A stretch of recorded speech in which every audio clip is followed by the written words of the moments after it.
5장 6장입니다. 5장 1절 함께 보십시다. 5장 1절. 그러므로 사랑을 받는 자녀같이 너희는 하나님을 본받는 자가 되고 그리스도께서 너희를 사랑하신 것 같이 너희도 사랑 가운데서 행하라. 그는 우리를 위하여 자신을 버리사 향기로운 제물과 희생 제물로 하나님께 드리셨느니라. 우리가 어떻게 살아야 되느냐? 하나님이 우리를 용서하신 것처럼 서로 용서하라고 4장 32절에 있죠. 그걸 이어서 그러므로 우리는 어떻게 해야 됩니까? 하나님을 본받는 자가 되어라. 우리가 본받을 우리의 모델은 누굽니까? 다윗? 요셉? 베드로? 아니요. 우리가 본받을 분은 하나님, 예수님이십니다. 나는 저분처럼, 저 권사님처럼, 저 장로님처럼 저런 신앙생활 했으면 좋겠다. 그분들이 우리의 인생의 모델이 되어서는 안 됩니다. 궁극적인 모델은 하나님이셔야 합니다. 예수님이어야 합니다. 3절. 음행과 온갖 더러운 것과 탐욕은 너희 중에서 그 이름조차도 부르지 말라. 이는 성도에게 마땅한 반이라. 누추함과 어리석은 말이나 희롱의 말이 마땅치 아니하니 오히려 감사하는 말을 하라. 이 죄에 대해서, 더러운 것에 대해서 아예 이름조차 부르지 말라고 말씀하고 있습니다. 에베소 교회가 있던 그 에베소 지역은 아데미 신전이 있었고, 그 아데미 신전을 중심으로 우상 숭배하는 것은 다 이 음행과 연결되어 있습니다. 그러니까 이들의 삶, 에베소 교회 교인들의 그 일반적인 삶은 음행입니다. 음행이 그냥 자연스러운 문화가 되어 있습니다. 이 문화로부터 벗어나라는 거예요. 그 이름조차 부르지 말라는 겁니다. 음행이 문화화 되어질 때 얼마나 무서운 일이 벌어지는지 모릅니다. 여러분, 불과 우리가 한 20년 전만 해도요, 유부남 유부녀에게 있어서의 바람 피고 애인이 생기고 이런 것들은 사실 굉장히 심각한 문제였는데, 오늘 이 시대에는 그것이 너무 일반화되어 있는 모습들이 많아요. 물론 교인들은 그렇진 않는데 그런 일들이 너무 일반화되어 있어요. 이게 그 드라마나 영화에서 그런 바람피는 것을 굉장히 아름답게 묘사한 작품들로 인해서 문화화되어 버린 거예요. 우리에게 배우자와의 사랑은 아주 이상한 것이고 배우자가 아닌 불륜 관계가 굉장히 아름다운 것으로 묘사를 해놓아서 사람들은 그런 관계에 문화화 되어 빠지는 겁니다. 그것을 그냥 편안하게 영화를 바라보며 그 영화나 드라마를 보면서 그 관계를 응원하게 되죠. 이게 문화화입니다. 음행이 그 사회의 문화로 자리 잡으면 심각한 문제가 벌어지죠. 지금 에베소 지역의 음행이 그 사회의 문화가 되어 있었습니다. 그래서 그곳에서 벗어나라는 겁니다. 그래서 어떻게 하라고요? 이름조차 부르지 말라. 그 더러운 것은 이름조차 부르지 마라. 그래서 음담패설 이런 거 아예 하지 마라. 그런 것들은 아예 이름조차 언급하지 말라 하는 겁니다. 4절. 누추함과 어리석은 말이나 희롱의 말이 마땅치 않다. 그러니까 이런 말하는 것이 굉장히 중요하다는 겁니다. 하나님을 따라 사는 삶, 예수님을 닮아가는 삶을 살기 위해서 우리 굉장히 중요한 게 뭐냐면 말을 어떻게 하느냐. 어떤 말을 하라고요? 감사의 말을 하라는 겁니다. 5절. 너희도 정녕 이것을 알거니와 음행하는 자나 더러운 자나 탐하는 자나 곧 우상 숭배자는 다 그리스도와 하나님의 나라에서 기업을 얻지 못하리니 누구든지 헛된 말로 너희를 속이지 못하게 하라. 이로 말미암아 하나님의 진노가 불순종의 아들들에게 임하나니 그러므로 그들과 함께하는 자가 되지 말라. 너희가 전에는 어둠이더니 이제는 주 안에서 빛이라. 빛의 자녀들처럼 행하라. 빛의 열매는 모든 착함과 의로움과 진실함에 있느니라. 주를 기쁘시게 할 것이 무엇인가 시험하라 보라. 너희는 열매 없는 어둠의 일에 참여하지 말고 도리어 책망하라. 그들이 은밀히 행하는 것들은 말하기도 부끄러운 것들이라. 그러나 책망을 받는 모든 것은 빛으로 말미암아 드러나니 드러나는 것마다 빛이니라. 그러므로 이르기를 잠자는 자여 깨어서 죽은 자들 가운데서 일어나라. 그리스도께서 너에게 비추시리다 하셨느니라. 우리가 어둠이었는데 예수 그리스도께서 오셔서 우리를 비추어 주시고 빛이 되어 주시고 우리를 빛의 자녀 되게 하셨습니다. 그래서 빛의 자녀답게 빛의 열매를 맺고 살아가라고 말씀하시는 겁니다. 15절 그런즉 너희가 어떻게 행할지를 자세히 주의하며 지혜 없는 자같이 하지 말고 오직 지혜 있는 자같이 하여 세월을 아끼라. 때가 악하니라. 지혜 있는 자같이 하라. 세월을 아끼라. 그럼 세월을 아끼라가 뭡니까? 스케줄을 잘 짜서 분초 단위로 살아라가 아니지 않습니까? 기회를 잡으랍니다. 우리가 하나님의 자녀답게 빛의 자녀답게 살아갈 수 있는 기회가 있어요. 어둠을 드러내는 기회가 있고 빛을 드러낼 수 있는 기회가 있습니다. 그걸 딱 선택할 기회가 있잖아요. 그때 이 기회를 잡으라는 거, 세월을 아껴야 합니다. 하나님께서는 우리에게 이 세월을 아낄 수 있는 시간들을 주십니다. 하나님은 시간이 많습니다. 우리는 시간이 없지요. 하나님은 출애굽하고 2년 만에 들어가도 괜찮고 40년 만에 들어가도 괜찮고 80년 만에 들어가도 괜찮아요. 우리가 답답한 거예요. 우리 개인이, 우리 가정이, 내 자녀가 답답한 거예요. 이것을 우리가 세월을 아낄 수 있게 되기를 바랍니다. 그러므로 어리석은 자가 되지 말고 오직 주의 뜻이 무엇인가 이해하라. 술 취하지 말라. 이는 방탕한 것이니 오직 성령으로 충만함을 받으라. 세월을 아끼는 모습은 결국 성령의 충만함을 받는 것입니다. 15절, 19절 성령의 충만함을 받은 사람의 모습은 어떤가? 시와 찬송과 신령한 노래들로 서로 화답하며 너희의 마음으로 주께 노래하며 찬송하며 범사에 우리 주 예수 그리스도의 이름으로 항상 아버지 하나님께 감사하며 그리스도를 경외함으로 피차 복종하라. 성령 충만한 사람은요, 입이 달라지네요. 입에서 뭐가 나옵니까? 시와 찬송과 신령한 노래들로 서로 화답하는 거예요. 서로가 형제 자매들이 서로 뭐 얘기하냐면 세상 정보 얘기하는 게 아니에요. 서로 불평과 원망 얘기하는 것이 아니라 음행의 말을 하는 것이 아니라 시와 찬미와 신령한 노래들로 서로 화답하는 거예요. 서로가 하나님을 향한 고백과 간증들로 서로 이야기하는 거예요. 그리고 하나님께 감사하는 거예요. 그러니까 서로는 신앙 안에서 서로에게 신앙의 고백을 하고 서로에게 아름다운 그 칭찬을 하고 격려를 하고 하나님께는 하나님을 향한 칭찬과 격려, 이게 뭡니까? 하나님을 향한 칭찬이 할렐루야 아닙니까? 이 찬양을 하고, 그러니까 서로 찬양하고 하나님께 찬양하고, 그러니까 하나님께서는 우리를 내 노래를 부르게 하려고 지으셨다 그랬잖아요. 바로 이 창조의 목적인 거예요. 서로 이렇게 성령 충만하면 창조의 목적대로 살아가죠. 그러면 우리들은 어떻게 합니까? 서로 하나님께 감사하고 서로에게 피차 복종하는 겁니다. 피차 복종하는 거예요. 어느 한쪽이 일방적으로 복종하는 것만이 아닙니다. 피차 복종하는 겁니다. 22절 아내들이여 자기 남편에게 복종하기를 죽게 하듯 하라. 이 구절만 생각해서 남편들은 아내가 남편한테 복종하라고만 말하는데 아니요. 그 위에 보면 피차 복종하라 그랬잖아요. 피차 복종하는 모습 중에 아내는 어떻게 하는가를 말씀하고 있어요. 23절 이는 남편이 아내의 머리됨이 그리스도께서 교회의 머리됨과 같음이니 그가 바로 몸의 구주시니라. 그러므로 교회가 그리스도에게 하듯 아내들도 범사에 자기 남편에게 복종할지니라. 아내가 남편에게 복종할 때는 어떻게 하라고요? 교회가 그리스도에게 하듯 복종하라.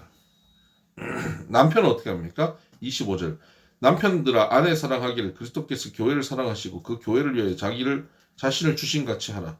이는 곧 물로 씻어 말씀으로 깨끗하게 하사 거룩하게 하시고 자기 앞에 영광스러운 교회로 세우사 티나 주름 잡힌 것이나 이런 것들이 없이 거룩하고 흠이 없게 하려 하심이라. 이와 같이 남편들도 자기 아내 사랑하기를 자기 자신과 같이 할지니 자기 아내를 사랑하는 자는 자기를 사랑하는 것이라.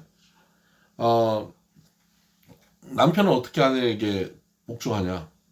예수 그리스도께서 교회를 사랑하듯 그렇게 복종하는 겁니다. 예수님은 복종하셨습니다. 어떻게요? 교회를 사랑하셔서 십자가에 죽기까지 복종하셨잖아요. 이것이 예수님의 온전한 복종이에요. 도저히 사랑할 수 없는데 사랑하는 것입니다. 내 몸처럼 사랑하는 것이죠. 29절 누구든지 언제나 자기 육체를 미워하지 않고 오직 양육하여 보호하기를 그리스도께서 교회에서 함과 같이 하나니 그러므로 우리는 그 몸의 지체임이라. 그러므로 사람이 부모를 떠나 그의 아내와 합하여 그 둘이 한 육체가 될지니 이 비밀이 크도다. 나는 그리스도와 교회에 대하여 말하노라. 그러나 너희도 각각 자기 아내 사랑하기를 자신같이 하고 아내도 자기 남편을 존경하라. 부부 문제, 특히 남편이 아내를 사랑하는 문제를 얘기하면서 교회와 그리스도와의 관계를 얘기하고 있습니다. 여러분, 부부의 비밀은요, 교회의 비밀과 같아요. 그러니까 교회와 부부 공동체는 동일한 거예요. 하나님께서 이 세상에 창조하신 유일한 공동체 두 가지입니다. 부부 공동체, 교회 공동체. 가정과 교회죠. 그러니까 하나님께서 구원의 이 역사를 이뤄가는 공동체가 바로 그 가정과 교회입니다. 이 공동체를 성령 충만하여서 우리가 잘 같이 이루어 나가야죠. 남편은 어떻게 해야 돼요? 아내 사랑하기를 자신같이. 남편 좀 이기적인가 봐요. 자기같이만 사랑하면 아내를 제대로 사랑하는 것이죠. 네. 그러니까 자신같이 사랑하라. 아내는 어떻게 합니까? 존경하라. 여기 존경하라고 하는 이유가 뭐겠습니까? 남편을. 존경할 거리가 많은 사람이 남편이라면 존경하라고 권면하지 않습니다. 존경할 게 너무 없는 거예요. 그러니까 남편이랑 살다 보면 어떡합니까? 뭐 우리 막내 아들, 뭐 우리 첫째 아들 이렇게 얘기하잖아요. 남편은 그냥 철없는 아들 같아요. 존경할 거리가 잘 안 보여요. 그래서 성경은 뭐라 그럽니까? 남편을 존경하라. 그 말씀에 복종한다는 겁니다. 존경할 거리 없는 남편을 존경하라. 6장 1절 자녀들아 주 안에서 너희 부모에게 순종하라. 이것이 옳으니라. 그러니까 지금 그 성령 충만하라. 세월을 아껴라 라고 말씀하시면서 부부관계, 부모와 자녀관계, 종과 상전, 날마다 만나는 그 루틴의 관계를 얘기합니다. 날마다 만나는 이 관계 속에서 성령 충만함이 나타나는 것, 이것이 세월을 아끼는 사람입니다. 이것이 바로 구원을 온전히 이루어가는 모습이죠. 우리가 구원받은 사람인 것이 증명되는 자리가 바로 여기에 있습니다. 6장 2절 내 아버지와 어머니를 공경하라. 이것은 약속이 있는 첫 계명이니 이로써 내가 잘되고 땅에서 장수하리라. 자녀는 부모에게 순종하여야 합니다. 4절 또 아비들아 너희 자녀를 노엽게 하지 말고 오직 주의 교훈과 훈계로 양육하라. 부모는 자녀를 노엽게 하지 말아야 됩니다. 그러니까 자녀들은 쉽게 노여워지죠. 뭐 한마디 하면 성질을 할 수도 있죠. 그러니까 쉽게 노여워질 수 있는 자녀들에게 부모가 잘 좀 눈치를 봐가면서 권위를 가지고 누르지 말고 조심조심 그래서 내버려두라고요? 아니요. 조심조심 교훈과 훈계하라는 겁니다. 그러니까 교훈과 훈계, 자녀 입장에서 보면 잔소리인데 이거 하다 보면 자녀들이 노엽게 되잖아요. 그러니까 그걸 노엽지 않게 하라. 이게 성령 충만한 사람이 할 수 있는 것입니다. 자녀들은 어떻게 해요? 순종하는 거예요. 자녀들은 자기가 이해돼야 따라가려고 해요. 근데 순종은 이해되지 않아도 하는 것. 부모님을 공경하는 거예요. 부모님이 옳다. 부모님을 경외하는 거예요. 우리가 하나님을 경외하듯 자녀들은 부모를 경외하는 겁니다. 그런 태도, 그의 성령 충만한 자녀의 모습이죠. 5절 종들아 두려워하고 떨며 성실한 마음으로 육체의 상전에게 순종하기를 그리스도께 하듯 하라. 눈가림만 하여 사람을 기쁘게 하는 자처럼 하지 말고 오직 그리스도의 종들처럼 마음으로 하나님의 뜻을 행하고 기쁜 마음으로 섬기기를 주께 하듯 하고 사람에게 하듯 하지 말라. 이는 각 사람이 무슨 선을 행하든지 종이나 자유인이나 주께로부터 그대로 받을 줄을 알미라. 상전들아 너희도 그들에게 이와 같이 하고 위협을 그치라. 이는 그들과 너희의 상전이 하늘에 계시고 그에게는 사람을 외모로 취하는 일이 없는 줄 너희가 알미라. 종과 상전의 관계에 있어서도 어떻게 합니까? 죽게 하듯 대하는 것입니다. 당시에는 노예 제도가 있었죠. 그러니까 이게 상전을 대한다는 것이 불합리하고 인권의 문제에 있어서 말도 안 되는 모습입니다. 그러니까 이 말씀대로만 따르면 이거 인권 문제가 심각하지요. 근데 그러한 가운데서 지금 주어져 있는 형편 속에서 우리는 어떻게 해야 됩니까? 죽게 하듯 하라라고 말씀하고 있습니다. 인권 문제 따졌으면 뭐 요셉은 노예 생활 제대로 했겠습니까? 근데 그때 죽게 하듯 할 때 거기에 하나님의 구원의 역사가 나타난 겁니다. 우리는 우리가 머리에 띠매고 나가서 소리 지르면서 세상을 바꾸는 사람들이 아닙니다. 하나님께서 세상을 만드시고 변화시켜 가실 겁니다. 하나님을 온전히 의지하고 사는 것, 그것이 사람의 자세입니다. 10절 끝으로 너희가 주 안에서와 그 힘의 능력으로 강건하여지고 마귀의 간계를 능히 대적하기 위하여. 그러니까 지금 그 6장 위에까지 6장 그 9절까지 5장부터 6장 9절까지가 영광의 풍성함입니다. 그 우리의 마음의 눈을 열어 주셔서 보게 하시는데 바로 영광의 풍성함을 보게 하는 겁니다. 이런 영광의 풍성함이 나타나면 이 성령 충만한 이러한 삶을 살게 될 때 이 풍성함이 나타나는 것이죠. 이제 6장 10절 이하로 끝까지는 능력의 지극히 크심을 또 말하고 있습니다.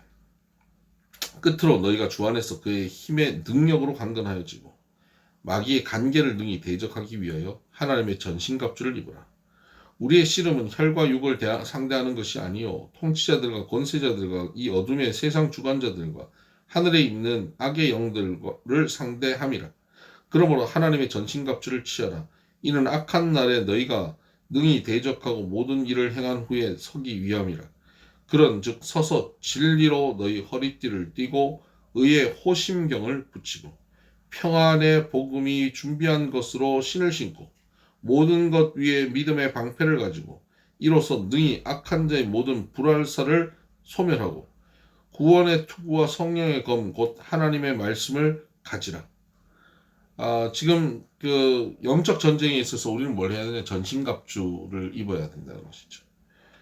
그 중에서 공격 무기는 성령의 검 하나입니다. 성령의 검이 뭡니까? 곧 하나님의 말씀입니다. 그러니까 하나님의 말씀이 능력이 있는 것입니다. 능력의 크심이 어디서 나타납니까? 하나님의 말씀 가운데. 물론 그 방어 무기도 능력이 있죠. 그 강력한 그 공격 무기는 말씀입니다. 18절 모든 기도와 간구를 하되 항상 성령 안에서 기도하고 이를 위하여 깨어 구하기를 항상 힘쓰며 여러 성도를 위하여 구하라. 그렇게 전신갑주를 입고 이것이 작동하는 원리는 기도입니다. 그러니까 하나님의 능력이 이곳에 나타나는 것은 기도죠. 기도하는 거예요. 기도하고 깨어 구하는 것. 그때 하나님의 능력이 얼마나 크신지 나타나게 되는 것이죠. 19절 또 나를 위하여 구할 것은 내게 말씀을 주사 나로 입을 열어 복음의 비밀을 담대히 알리게 하옵소서 할 것이니 나를 위해서도 너희들 기도해줘라. 나에게도 그 능력이 나타나야 되기 때문이죠. 그 기도의 능력을 바울은 믿는 거예요. 바울이 가르치는 대상이에요. 그런데 그들의 기도가 바울에게 필요한 거예요. 왜? 기도는 능력이 있으니까요. 하나님의 그 능력의 그 지극히 크심이 바로 기도할 때 경험하게 되는 것입니다. 여러분 간절히 구하실 때 하나님은 응답하십니다. 하나님은 우리의 간구를 들으시고 우리의 생각하는 것이나 구하는 것보다 훨씬 더 뛰어난 것, 넘어서는 것, 넘치도록 응답하십니다. 20절 이 일을 위하여 내가 쇠사슬에 매인 사신된 것은 나로 이 일에 당연히 할 말을 담대히 하게 하려 하심이라. 이제 마지막 인사죠. 나의 사정 곧 내가 무엇을 하는지 너희에게도 알리려 하노니 사랑을 받은 형제여 주 안에서 진실한 일꾼인 두기고가 모든 일을 너희에게 알리라. 두기고가 이 편지를 가지고 갔거든요. 그래서 알린다는 겁니다. 우리 사정을 알리고 또 너희 마음을 위로하기 위하여 내가 특별히 그를 너희에게 보내었노라.